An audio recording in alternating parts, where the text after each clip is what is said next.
Atenção! Começa agora uma teleaula de Geografia do Ensino Fundamental. Você vai assistir a teleaula de número 42. Bons estudos!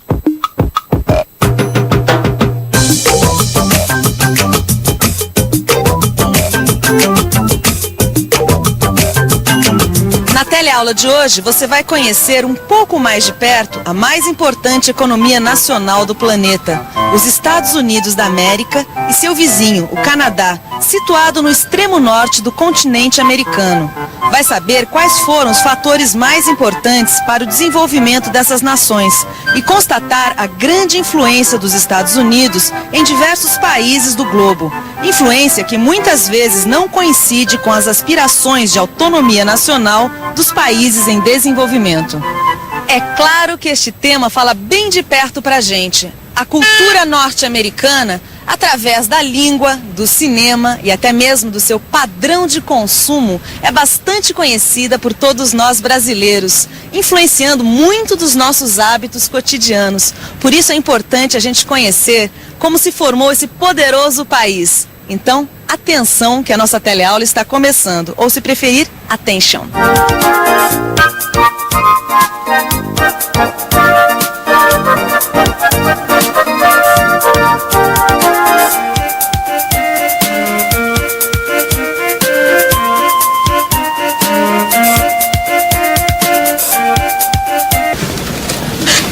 Rosa, tá tudo aqui? Tô pronta.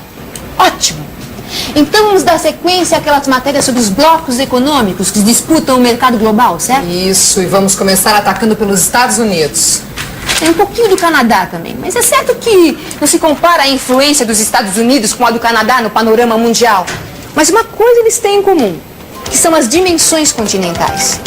São dois países com grandes territórios que precisaram ser conquistados.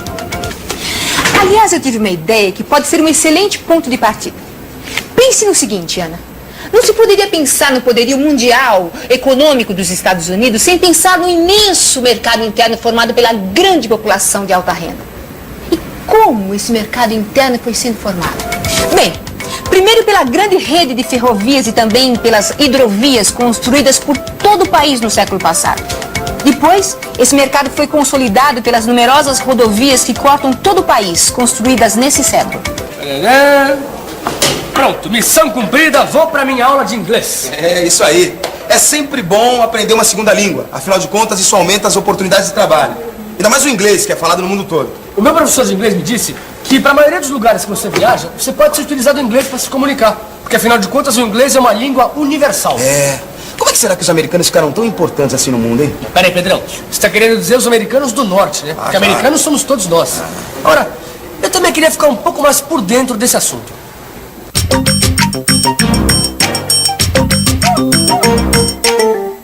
Os Estados Unidos da América, situado na América do Norte, ocupa um grande território com mais de 9 milhões de quilômetros quadrados. Ele é banhado por dois oceanos, o Atlântico e o Pacífico, e sua população supera a cifra de 300 milhões de habitantes. O Canadá, embora tenha um território equivalente aos Estados Unidos, é bem menos populoso, possui 32 milhões de habitantes, pois grandes extensões de seu território ficam em terras de clima muito frio, o que limita a expansão do povoamento. Como foi um país colonizado por ingleses e franceses, possui duas línguas oficiais. O inglês é falado na maioria das províncias, e o francês na província de Quebec. Do ponto de vista do quadro natural, os Estados Unidos e o Canadá podem ser vistos como três grandes conjuntos que compreendem montanhas e planaltos antigos dos Apalaches e do escudo do Labrador na costa leste. Já na parte central estão as grandes planícies, que se estendem desde os Grandes Lagos ao norte até a foz do rio Mississippi ao sul. Na porção oeste são encontradas as grandes cadeias recentes formadas pelas montanhas rochosas. Agora, o que eu gostaria de saber é o seguinte: desde quando que os Estados Unidos têm esse poder todo? Pedrão, eu andei lendo que desde o final do século passado, eles são conhecidos como a principal economia industrial do planeta. Mas já no século passado? Principalmente depois da Guerra da Secessão. Guerra da Secessão? Você nunca ouviu falar? Não. E você, também não? É o seguinte, Pedrão.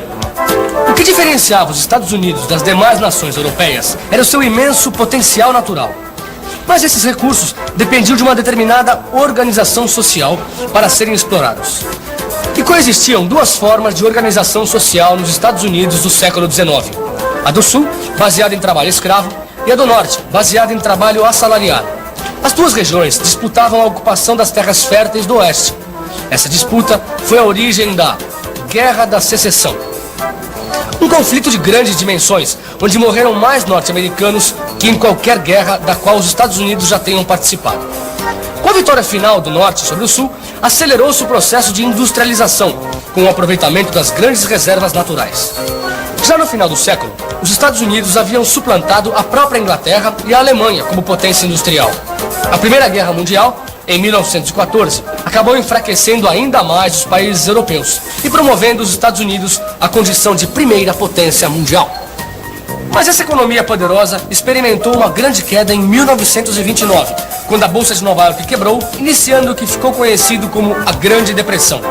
Mas a partir daí, da recuperação econômica que se seguiu, os Estados Unidos não pararam mais de crescer e impor o seu padrão de produção e consumo para o resto do mundo. Mas é preciso deixar bem claro o que seria exatamente esse padrão de produção e de consumo. Que tipo de novidade ele trouxe para o mercado mundial? Bom, é preciso notar o seguinte: até o início do século, a produção norte-americana, ainda influenciada pelos ingleses, se baseava na indústria de bens de produção, como a siderurgia e material ferroviário, e em bens de consumo não duráveis, como alimentos e vestuários.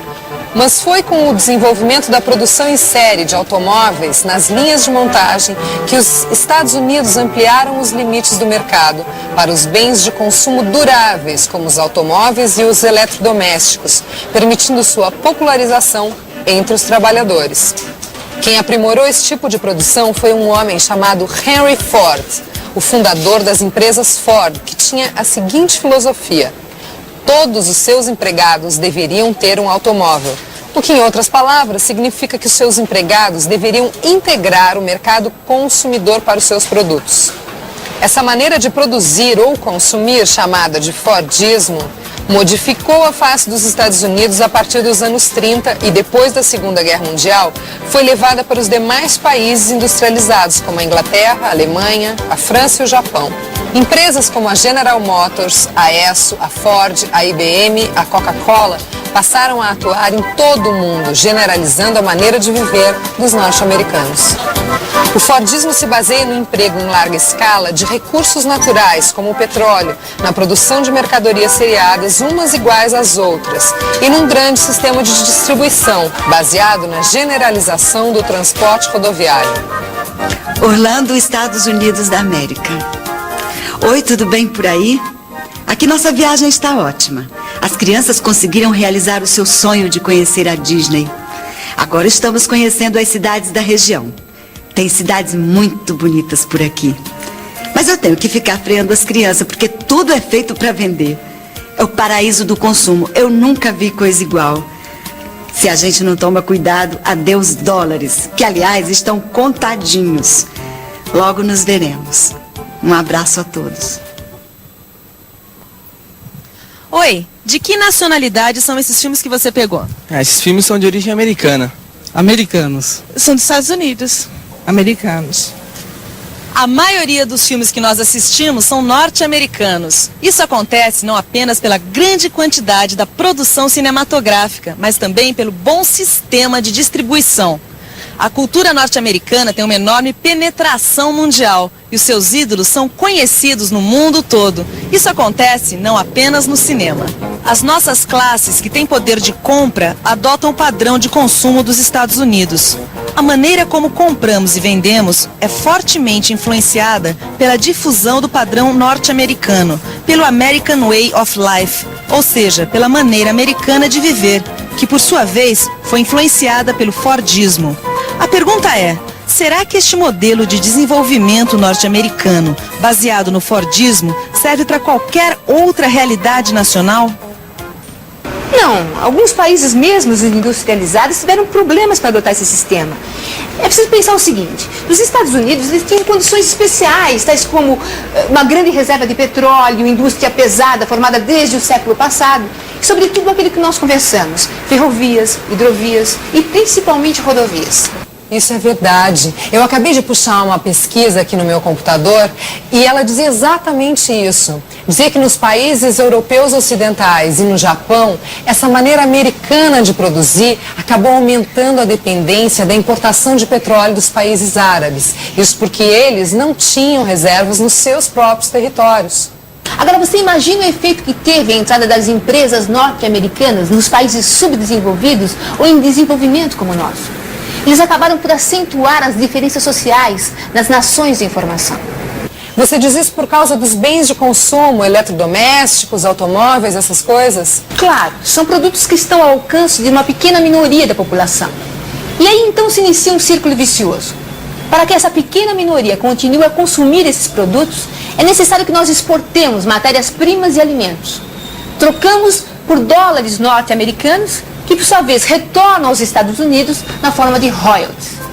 Isto é, um pagamento pelo direito de uso de uma tecnologia ou de um produto feito às grandes empresas multinacionais. E para manter esse mecanismo lucrativo em funcionamento, as grandes empresas multinacionais interferem nos negócios internos desses países. E o nosso poder de resistência não é assim tão forte perto desses gigantes. O que está em jogo mesmo é a nossa autonomia nacional. A gente podia terminar a matéria com essa pergunta. Devem os países subdesenvolvidos ou em desenvolvimento sacrificar sua autonomia nacional em nome do mercado mundial? E você, qual a sua opinião? Bom, antes de responder, que tal uma revisão? E atenção, se liga aí que é hora da revisão. Na teleaula de hoje você conheceu melhor os Estados Unidos da América e o Canadá. Dois países de dimensões continentais, com um quadro natural diversificado e numerosa população. Constatou que a riqueza dos recursos naturais é uma das chaves para entender melhor o processo de industrialização que ocorreu nos Estados Unidos após a Guerra de Secessão, transformando um país em uma potência mundial. Aprendeu o que foi o Fordismo, ou seja, o desenvolvimento da produção em série e a criação de um padrão de produção e consumo tipicamente americanos, que se generalizou em escala mundial depois da Segunda Guerra Mundial. Viu também que a entrada das grandes empresas multinacionais nos países subdesenvolvidos ou em desenvolvimento pode aumentar as diferenças sociais já existentes, chegando mesmo a sacrificar a autonomia nacional destes países. E não deixe esse assunto morrer por aqui. Leia, informe-se, atualize-se. E principalmente, não deixe de acompanhar o curso também pelo seu livro de estudos. Até a próxima!